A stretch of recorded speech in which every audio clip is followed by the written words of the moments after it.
What is up, Dodger fans? Appreciate all you guys tuning in to the Incline Dodgers podcast. We are presented by Tick Pick and Fansided. Kevin Klein here with Jake Reiner. We're so excited today to be joined by Pat Ragazzo, who you can follow on X and his social media. You can see it in the YouTube column down right there. I'll share it too on all our links. Ragazzo Report. You can follow his work. He covers the New York Mets, the New York Yankees for Sports Illustrated, and he does a phenomenal job, and he's out there breaking stories as well. Thank you so much for joining us, Pat. How are the holiday seasons? Hopefully they treated you very well.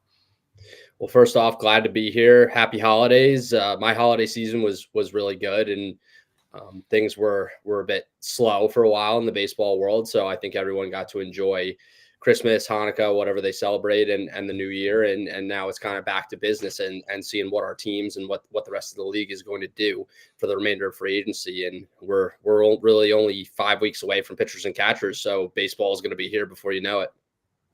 Definitely. Well, when we were planning to do this show, we didn't anticipate Gavin Lux being traded, and you'll get my thoughts on that, guys. But Pat was kind of on it before most of the insiders. He had put out a story just a day ago about Gavin Lux being connected to the New York Yankees, the Seattle Mariners, and then ultimately he got traded to the Cincinnati Reds. So kind of wanted to get your perspective on all of that, Pat, kind of what maybe the Dodgers thought process was here and how serious the interest was from a team like the New York Yankees on a guy like Gavin Lux.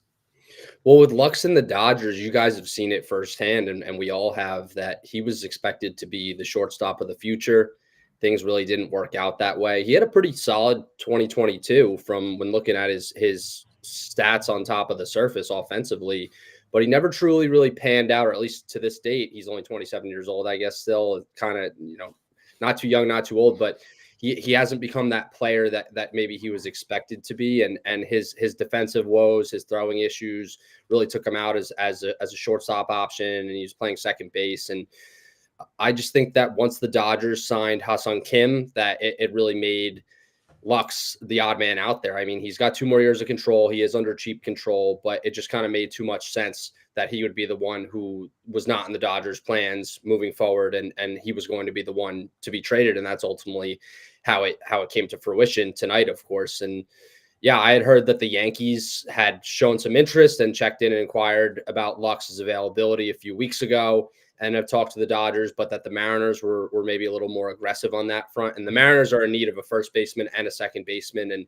they're a team that doesn't seem too far off, but the problem is they don't spend money, and they're not going to spend on big players and big bats like they should. Like Pete Alonso, talking about the Mets, who he'll most likely wind up back there. But the Mariners are the perfect fit for Alonso, but they're not going to spend on him. So Lux, I believe he's projected to make about $2.5 million in arbitration this year, and then his final year of arbitration is 2026. That he would have been, I felt, the perfect match for the Mariners, but it didn't wind up turning out that way. And he went to the Reds for a number 14 prospect and the number 37 overall draft pick in the MLB draft. So I think that Lux would have fit with the Yankees, at least offensively, the upside there. And he had a big second half, of course.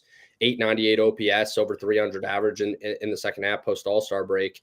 But his defense, which the Yankees, that's something that they've focused on, is improving their defense. They got rid of Gleyber Torres, which again surprised me. I mean, he had a really good second half. He had a good postseason.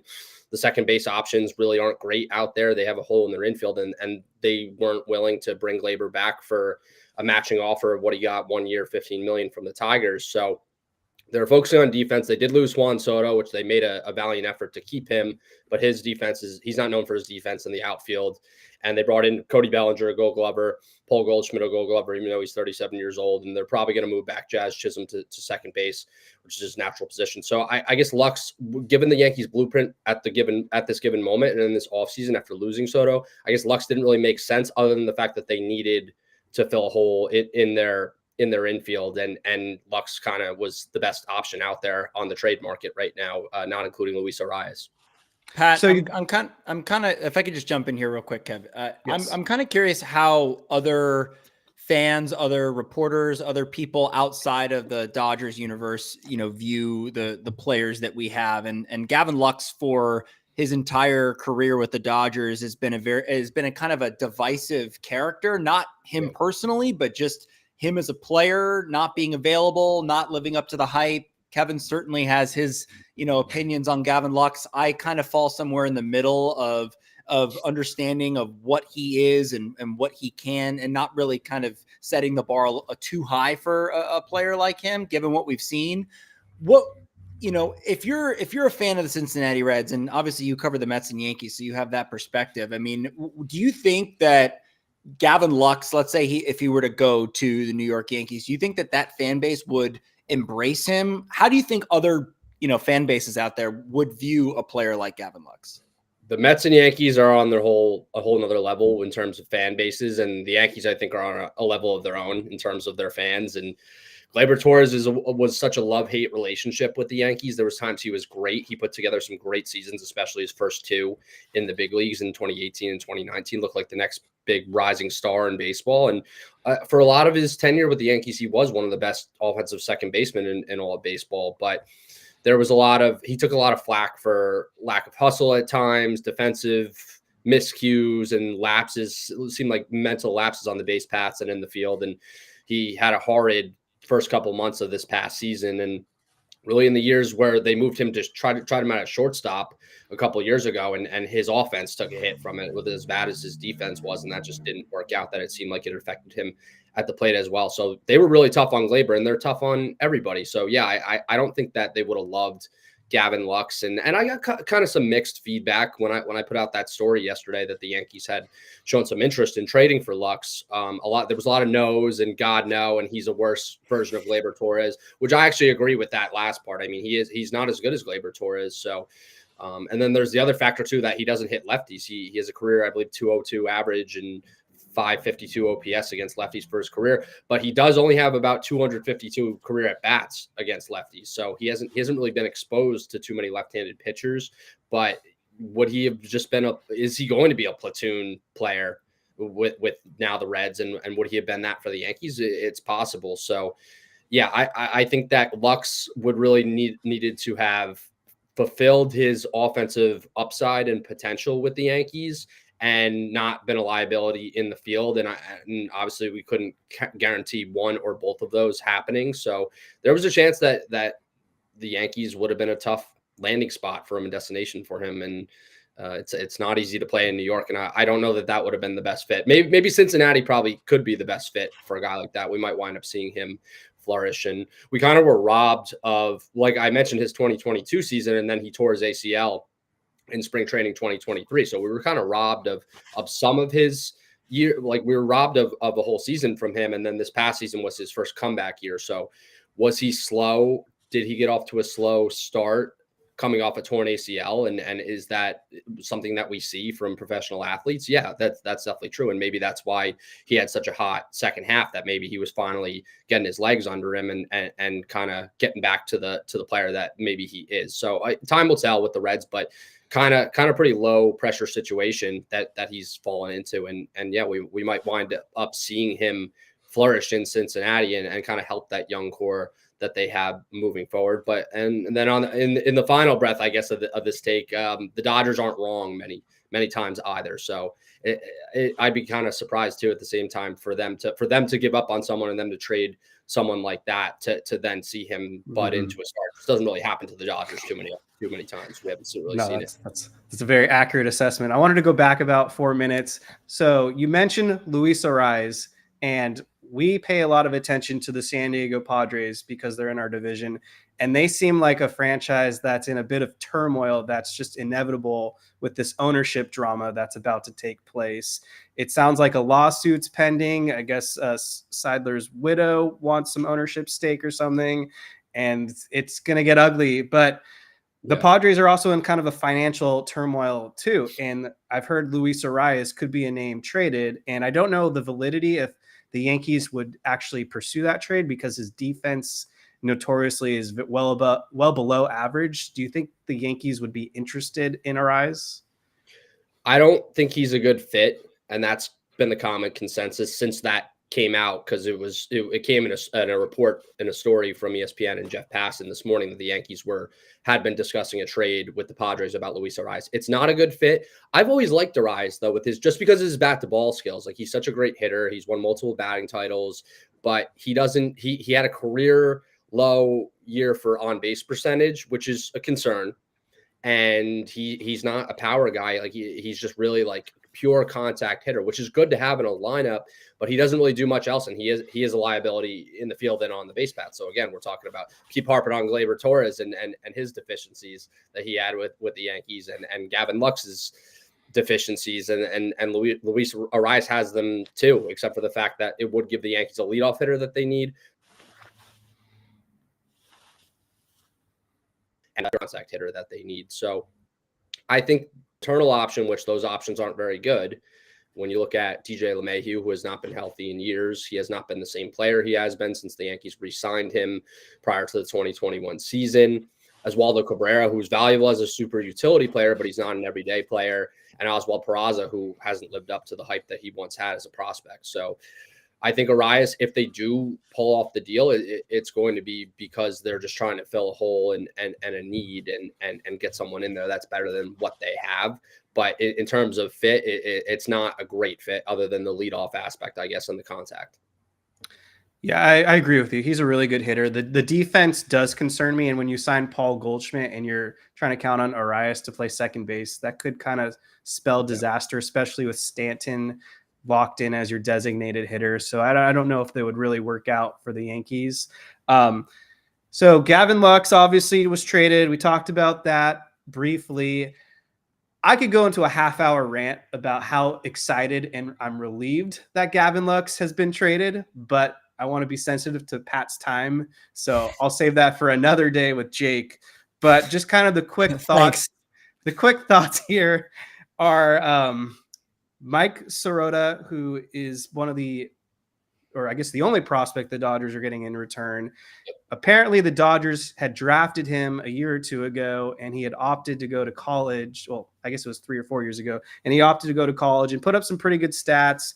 So he only has college ball experience, but put up 1,000 OPS in his time with 29 home runs, and he's an outfielder. So clearly the Dodgers see something that they like here. If they had drafted him before and now they're trading one of their key players, you could say, in their starting lineup to win a World Series to get this guy who's not even going to be close to probably playing in the majors for at least 3 years. And then that compensation pick, I don't know if that 37th overall pick is here to stay or if they try to flip it for some international bonus pool money, but we'll talk about Roki Sasaki in just a few minutes. But I kind of laugh at the thought process here with the Cincinnati Reds, hoping that they can get a versatile utility guy, because we have to go back a year and the Dodgers essentially handed Gavin Lux the shortstop position, and he was a complete failure at it. He had no arm strength. He was all over the mat with really just wild throws and some routine bobbles at times. And so they ultimately had to move him to second base.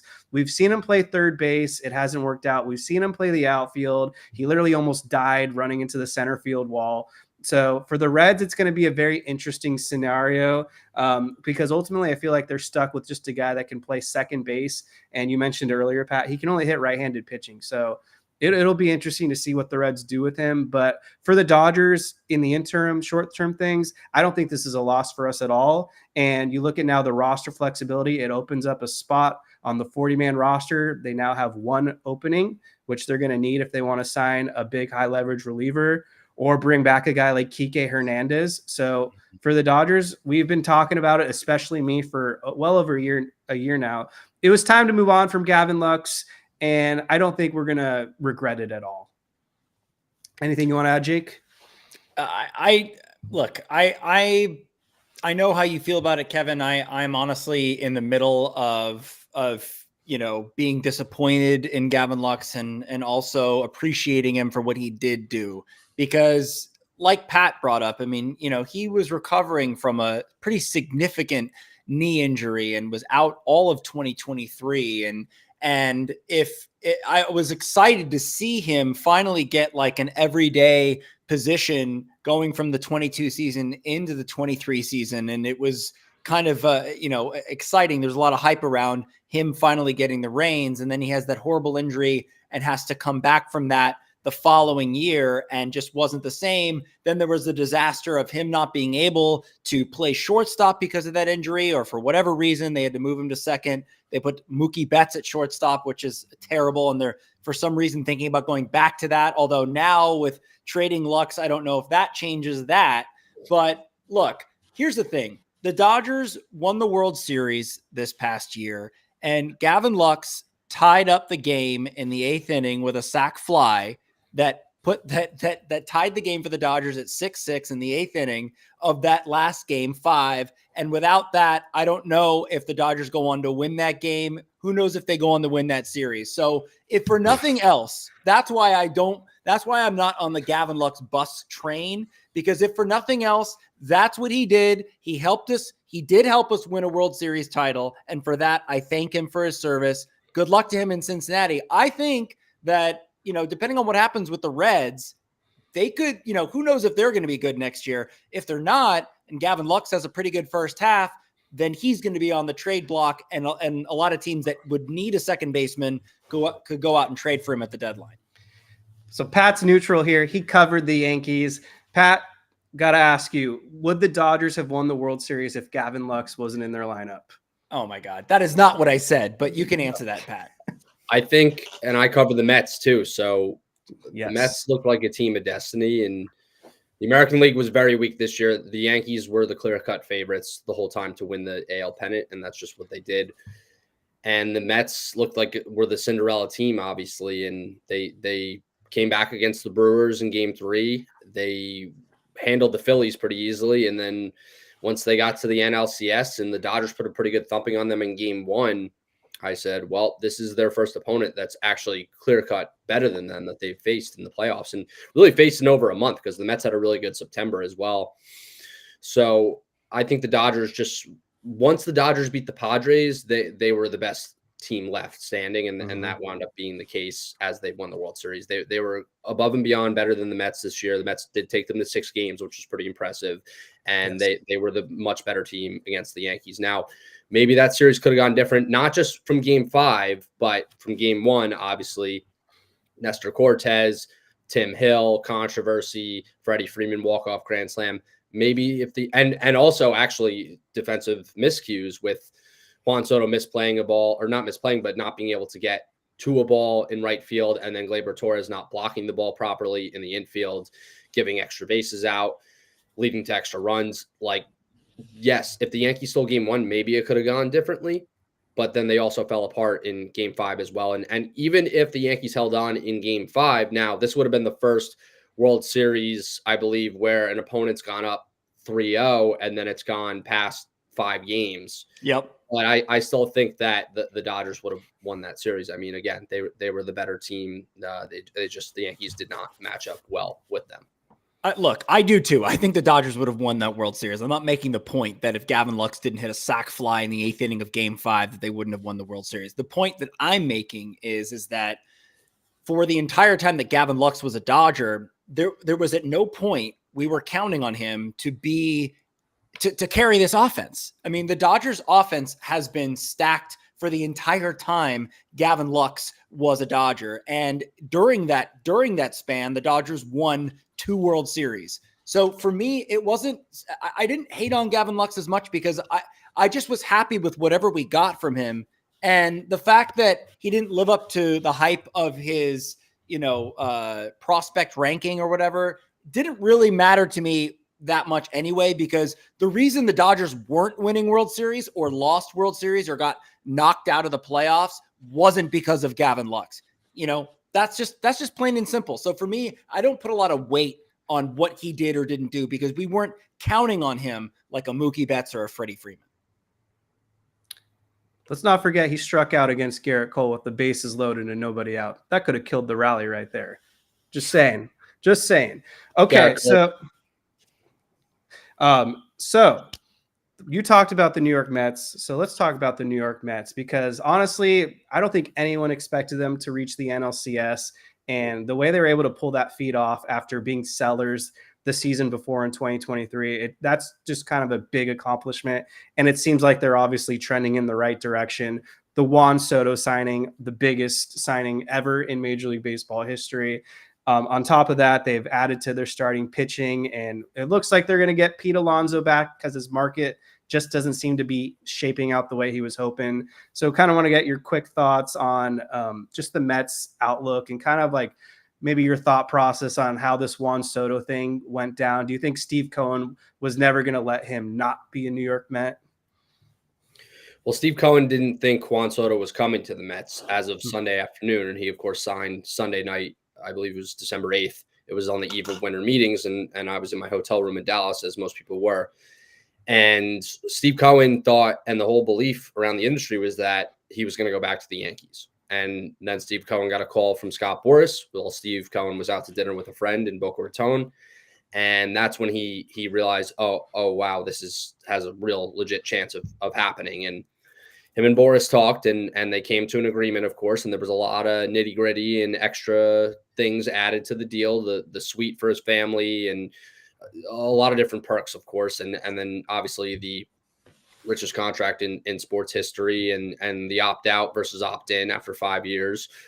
But yeah, Steve Cohen kind of came from the top rope, and Boras, I guess, and Soto kind of surprised him as we got to the 11th hour there, and the Mets did swoop in and pull off the deal, and something that we haven't seen in our lifetime of the Mets stealing a player of that caliber from the Yankees. It just has never happened before. But I actually had reported this around the winter meetings. I think it was right after the winter meetings, but Steve Cohen is hammered out the agreement with Scott Boras, and he actually called David Stearns, who was mid-flight on a plane to Dallas to winter meetings. And he said, we have an agreement. Here's what it is. Put it in the database and make it official. And that's kind of how it came to fruition, which was pretty cool and unique to hear a story like that. But I actually had reported that around the tail end of the winter meetings last month. So yeah, so Soto coming to the Mets, it's a new day in baseball, and obviously the Mets have had a great offseason because of that, and they also re-signed Sean Manaea, which was pretty big. He had a career year for the Mets last year. They kind of unlocked something in him. The Mets are pretty confident right now based off people I've talked to in that organization about their pitching lab and their ability to kind of get their hands on pitchers and get the most out of them, which we just saw last year. Luis Severino's bounced back. Jose Quintana rejuvenated, even at his age, and Sean Manaea, like the list goes on and on and on. That they're pretty confident, and we saw them sign Clay Holmes to a 3-year, $38 million deal, and he's going to be a starter, and they think they could get the most out of him. Frankie Montas, who's been very injured the last couple of years, he did pitch well towards the end of the season this past year, but he hasn't really been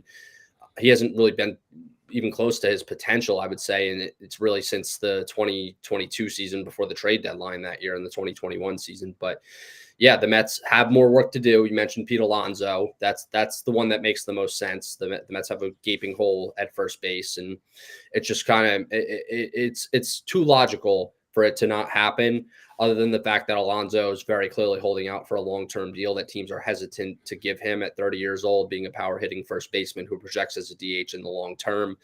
So I think that he means too much to the franchise, that he's a homegrown star, homegrown bat, that they'll probably find a way to get it done. It just might wind up being a short-term deal with opt-outs. But the Mets aren't done. I think they're done in their rotation for the most part. They might surprise and bring in another starter, but they need bullpen still, and they need another bat to put around Soto and Francisco Lindor and breakout star Mark Vientos from last year. So Alonso, again, makes the most sense. And if it's not Alonso, then they might have to get more aggressive from Bregman, but he doesn't look like a good fit right now. And he looks more likely really for maybe Detroit or Boston or another team. But the Mets are going to have to pivot if they wind up losing Alonso. But right now, the whole entire industry, there's widespread belief that Alonso is going to wind up back with the Mets.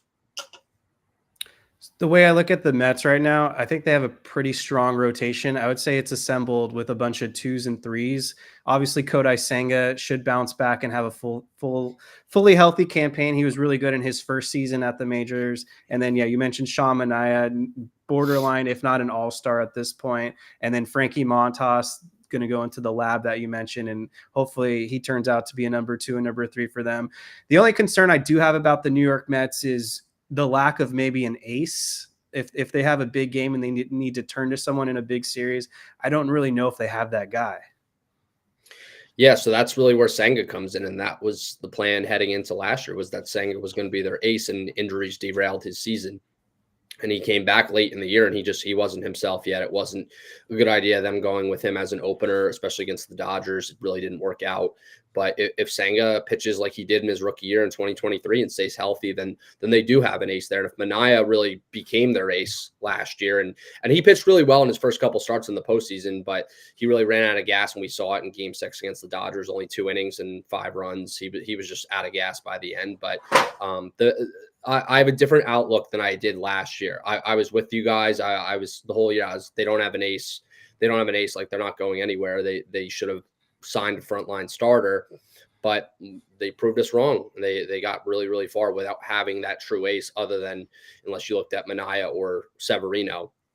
They didn't have that true number one. So I think they'll be okay. But yeah, a lot of it is going to depend on Senga's health. And also another guy who we haven't talked about is David Peterson, who really had a breakout year last year as a starter, and then pitched really well in long relief in the postseason. I think he's a former first round pick, 2017. He's had some injuries and underperformance, and really 2022 was before last year, 2022 was his best season, where he was being shuffled back and forth through the minor leagues, where the Mets had a lot of injuries in their rotation that season. And I felt that was his best year to date until this past season. He pitched really, really well. So they're excited about what he's going to give them throughout a full season in that rotation. That's someone definitely to keep an eye on, who could bud into a frontline starter, which he kind of showed last season. Good to know. So the talk of the offseason has been Roki Sasaki, and it seems like everyone that's connected to Major League Baseball has their opinion, has their articles, has their scoops on Roki Sasaki. And it does sound like it's coming down to the Dodgers, the Padres, maybe the Giants. I've heard maybe the Mets and the Yankees have had small hopes that they could land Roki Sasaki. I don't know if you've heard anything or you've had discussions with anyone about Roki Sasaki, but if you could share kind of your interpretation on what's going on, we would love to hear, and most definitely our listeners. Well, I've heard what's pretty much has been out there, that the Dodgers seem like the clear-cut favorites, and if it's not the Dodgers, then the Padres. But the Padres just made an international signing, so I believe they only have about $5.1 million left in bonus pool money. So that might actually hurt their chances. And then, of course, everything that's going on with them right now with the lawsuits and these money issues. So yeah, I don't know that the Padres really have as strong a chance as maybe that they did previously to land Sasaki. I think it's still the Dodgers number one, and I would be pretty surprised if he wound up with the Mets or Yankees, even though they do have a chance at this given time. And David Stern said it at winter meetings that they're operating as if they're not going to get Sasaki, and if they wind up getting him, then it's just going to be a bonus. But right now, I don't think that the Mets or Yankees really have that strong of a chance. I think he's going to stay on the West Coast, which has been the belief the whole time, and the Dodgers probably remain the favorite. And now they opened up a spot on their 40-man roster, so they have room for him. It's just a matter of bonus pool money and preference for Sasaki. And Joel Wolf spoke to a big group of us at winter meetings, and there was something else that he said about how mentioning he's kind of walked it back, I would say, about talking about market size, where Sasaki had a tough time with the Japanese media because he was going into the big leagues and being posted 2 years before the norm, that he's only 23 years old. And the respectful thing to do in Japan is to wait until 25. And you make a lot more money and get a big league deal when you're 25, like we just saw from Yamamoto. But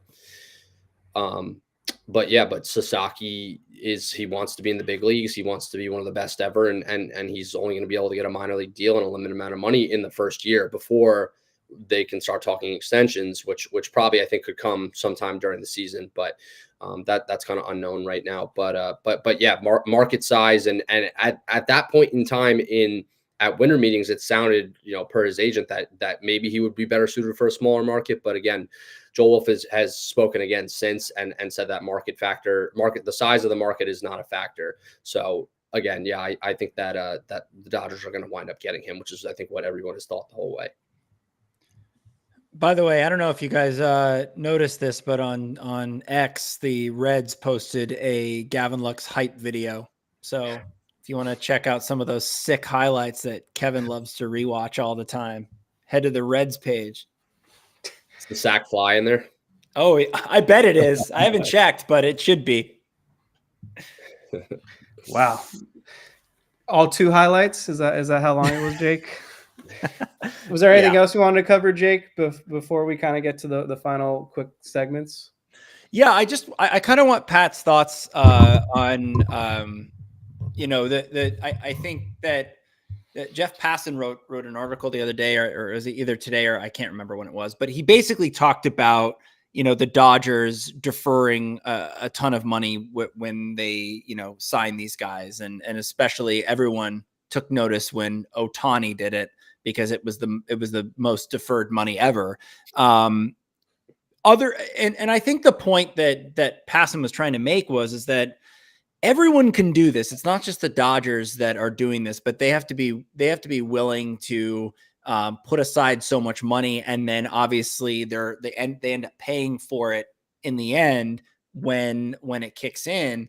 But Pat, you cover 2 franchises that are never afraid to spend money, in the Mets and Yankees, and the Dodgers are in that camp. I mean, well, what is your take on kind of the idea that, like the Dodgers are, ruining baseball, I'm not even going to watch this year, whatever. They're just buying these players, and all these other teams are kind of left in the dust. I mean, well, what is the take from someone watching it kind of from a neutral position? Now the Mets actually deferred, I believe, around $23 million of Sean Manaea's $75 million contract. So teams do defer money. I understand some of the fans and some of the fan bases getting mad because the Dodgers, nobody's deferred as much money as the Dodgers ever have. I mean, the Ohtani deal, it's crazy that they put aside that much money that far down the road. From a neutral perspective, that is kind of insane. Now I've only covered, I live in the market, and I've only covered the 2 big market teams in the Mets and Yankees, and Dodgers obviously are a huge market as well. And those are the big boys. And as we just saw this past year, they were 3 of the final 4 teams standing, excluding the Cleveland Guardians, were the 3 biggest markets, 3 highest payrolls. So so it's good for baseball when teams spend money. It's not great for baseball when one team's signing everybody. I mean, we saw the Yankees do it for decades under George Steinbrenner, and they wound up winning 5 World Series. And the last World Series title the Yankees won, they spent a crazy amount of money in free agency on CC Sabathia, Mark Teixeira, AJ Burnett. Like they in a way, they missed the playoffs, and they kind of bought their way to another World Series title. And we've seen it a lot, and people say it about the Dodgers now too. But what's bad for baseball is you have teams who, and I feel for people, like some of my colleagues like cover teams that don't do anything. Like they're not even involved in interest rumor stories on players. They're never in on the top players every offseason or at the trade deadline. You look like Oakland. Well, it's not Oakland A's anymore, the Sacramento A's and teams like that. The Mariners are a team who could compete, but they're not in on really anybody, like any of the big names. The Reds, they made the trade for Lux, and they acquired Jose Trevino from the Yankees, but they haven't done much. Like teams like that, like they just don't really do much. And I think if there was, some of those teams were more competitive and more willing to spend, then I think that would be better for baseball and maybe create a little bit more of a balance. So I understand people getting mad at the Dodgers, but at the same time, they should be mad at the ownership groups of the teams that they root for in the small markets who are unwilling to spend any sort of money. Marlins too. We'll shout out the Marlins, the Rockies. Yeah, the Marlins haven't spent $1 yet. No. I saw that graphic. Oh yeah, $0. The Rockies spent on Chris Bryant a couple of years ago, but it was it's been a total disaster. But besides that, they don't spend, and a lot of these teams around the league don't spend, and it's we've seen it. Like everyone's really super into the games and the season and everything else, and being competitive, of course, but people are pretty obsessed with the hot stove too, and it would create more buzz, and it would ultimately make them more money and sell more tickets when they are spending money on players. And absolutely, and market size is a factor. Obviously, like teams like the Dodgers, Mets, Yankees, like they have more of an advantage. Now, I followed the Mets for a long time. The Wilpon post Bernie Madoff scheme era, where the Mets couldn't spend money competitively, and it wasn't fair. And the fans of the Mets fan base was more mad at the Wilpons for not spending money. They weren't mad at the other teams for spending too much money, because the Mets, especially the fact that the Mets were a big market team, and they were not spending money. There was some growing up, because I grew up in Jersey, but growing up watching the Mets, and their big move of the offseason was Marlon Byrd, who had a great 2013 season for them, but like those teams were terrible. 2011, 2012, 2013, like 2014, they were awful. Yeah, and the Dodgers went through something similar with the McCourts. I mean, Kevin and I grew up in the McCourt era, so you know that it was brutal for a while. I mean, like, you know, Ned Colletti talks about all the time about how he had a deal in place to get CC Sabathia from the Brewers, that he ended up going to the Yankees, and McCourt shut that down. So, yeah, that was a big point. That was a really big point, actually, that Mets fans made for a long time, was that the Dodgers sold when all that went down with McCourt. The Dodgers sold, and they were able to spend again. And that the fact that the Mets weren't forced to sell and own the team for another decade or so after the Bernie Madoff thing went down, they lost, I believe, around $500-700 million and weren't able to spend like a big market team anymore. That just like the whole point going back to the Dodgers, like the MLB forced the Dodgers to sell, and they did not force the Mets to sell, and it prolonged for a decade of really, you know, embarrassing baseball, besides 2 years in 2015 and 2016. Yeah. Last thing I wanted to just cover real quick, kind of a two-parter. The MLB relief market has been a bit lethargic. I don't know if you've heard anything about it kind of picking up steam anytime soon, or if nothing there, any general MLB thoughts, like a team move that surprised you, or something that you think could be in the works that just no one seems to be on right now? Well, the relief market's always really slow each year. Like it doesn't really start to pick up until January, February, sometimes even March in spring training. Tanner Scott's going to wind up getting the biggest deal for a reliever. So I think once he signs, the market will move there. I think something that surprised me off the top of my head around the league, there's nothing I can really think of right now. I'm sure there's something. I feel like there's something that I'm missing right now. But what kind of surprised me is there was a report out there tonight that the Mets actually might wind up playing at the top of the relief market, and Tanner Scott was named as somebody who they could potentially sign, which I never saw happening, because they have Edwin Diaz signed to one of the largest contracts at the time. It was the largest contract for a closer in baseball history, and I was really surprised to hear that they could maybe get Tanner Scott. Now, I didn't see that as a possibility, and now apparently it is. So off the top of my head, that's probably the surprising thing that I heard actually just before we hopped on tonight. But yeah, around you know what actually surprised me, and this pertains to you guys because it's in the NL West, but okay, the Diamondbacks signing Corbin Burnes shocked me. Mm-hmm. That shocked me. It did. I did not. Diamondbacks are another team. They don't spend money, and they let Christian Walker go for 3 years, $60 million, which they should. I don't think they should have done. And they don't spend money at all, but they did. They splurged on Corbin Burnes, and I really did not see that coming, other than the fact that it probably means that Zach Gallen's not going to be in their future for too much longer, whether that be this year, next year, or whatever it may be. I think he only has a couple more years left on his deal. That's probably why they made that move. But again, did not see that coming for Corbin Burnes. I thought he was going to wind up with the Giants or the Blue Jays. Yeah, I'm right there with you. I was very surprised that he ended up going with the Diamondbacks. I made it make sense when you look at the financials. I just didn't expect the Diamondbacks to make that offer. And right now on paper, I mean, I think they're the second best team in the NL West. I think a kind of under the radar move they made around the deadline, I think it was this last year, when they got AJ Puck. AJ Puck is kind of like Tanner Scott. He's just not talked about as much. And it's kind of similar to when they pulled off a trade a few years ago when they got Zach Gallen from the same exact team, and he turned into their ace. Yes. So I'm expecting them to be pretty formidable this upcoming year, and a healthy Corbin Carroll will definitely pay dividends. He was not himself in the first half and kind of caught fire a little too late near the end of the season. So I'm not sleeping on Arizona. We know that they beat us in 2023.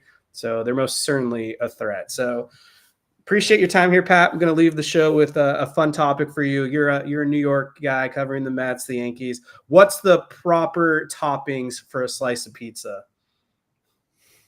Personally, chicken cutlets. Like any type of chicken parm pizza or chicken cutlet pizza is my favorite. But you can't go wrong with breaded chicken cutlet on a pizza, pepperoni, sausage. Those are probably the three best, I would say. I wouldn't say pineapple. I don't know if that's what you guys eat in LA, but some of us. Yeah, I never really have had that. I don't. I kind of. What about hot honey? Hot honey's good. Yeah. Yeah. That's like a new popular trend. I feel like of people putting Mm-hmm. hot honey on their pizza. Yeah. I do like that. I just started putting hot honey on my pizza. It's a game changer. Yeah, it is. It really is. It's good. Well, love it. Okay, so final thoughts here, and like I teased earlier, we'll probably do a full Gavin Lux episode because I know Pat doesn't care about us going back and forth on a guy that's no longer a Los Angeles Dodger now. But kind of to leave you guys, the listeners, with a little tease, I'm expecting Mookie Betts to now go to second base. I think that was always the move. I think this whole him going to play shortstop was just a bluff. I would be shocked at this point if Mookie Betts is still the Dodgers shortstop now that they have an opening, a vacancy at the second base position. And we talked about it, me and Jake, a couple days ago. They didn't want to commit to Tommy Edman being their center fielder after they talked about it a few weeks ago. And now sounds like Tommy Edman is going to be in a position to either play second base for the Dodgers, or more likely what he was doing in the postseason, which was the shortstop position. Yep. And now there's a little bit of a campaign and opening in center field. So whether it's Andy Pages, who rightfully should be a starter for the Dodgers, had a few good games against the Mets, as Pat witnessed firsthand. I think he had 2 home runs in one game in a loss, but still had 2 home runs in a game. Or maybe they go back to the well with James Outman and hope he can find himself again. Or the new guy, Kim, who they're expecting to be their utility guy. Sounds like center field might be a platoon position for the Dodgers, at least to start the year. So kind of interesting where we're at here. But Pat, thank you so much for coming on. If there was anything else you wanted to cover real quick or talk about, the platform is yours. We are an open forum here. If you have any hot takes, anything not baseball, you can throw it out there right now. I'm here for it. Of course, guys. Well, thanks for having me. It was a pleasure. I wouldn't rule out a reunion with Kike Hernandez. It just seems like he keeps finding his way back to the Dodgers. They love him. He loves the Dodgers, and he always finds a way to make an impact on the big stage and when it really counts. And yeah, I mean, for everybody who's following along with the hot stove and baseball news, I guess just check me out on Twitter and Instagram at Ragazzo Report. And you could also check out my work at si.com/MLB/Mets and si.com/MLB/Yankees. So appreciate it. And it was great chopping it up with you guys. So thanks for having me. Of course. Thank you, Pat.